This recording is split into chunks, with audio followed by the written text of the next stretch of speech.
পশ্চিম ত্রিপুরা জেলা প্রশাসনের উদ্যোগে এক বর্ণাঢ্য অনুষ্ঠানের মাধ্যমে দুর্যোগ ব্যবস্থাপনার ক্ষেত্রে অসামান্য অবদান রাখা কর্মকর্তা, কর্মচারী, কর্মী, স্বেচ্ছাসেবক এবং সংশ্লিষ্ট ব্যক্তিদের সংবর্ধনা জানানো হয়।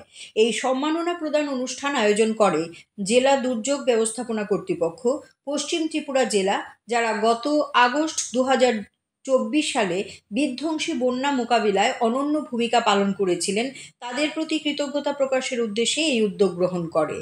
অনুষ্ঠানে উপস্থিত ছিলেন পশ্চিম জেলার জেলাশাসক ডক্টর বিশাল কুমার, জেলা প্রশাসনের উচ্চপদস্থ কর্মকর্তা, বিভিন্ন সরকারি দপ্তরের প্রতিনিধি, সিভিল ডিফেন্স সদস্য ও স্বেচ্ছাসেবী সংগঠনের কর্মীরা।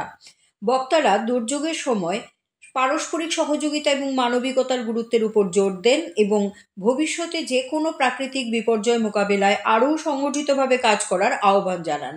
অনুষ্ঠানে সম্মাননা প্রাপ্তদের হাতে স্মারক এবং সনদপত্র তুলে দেওয়া হয়।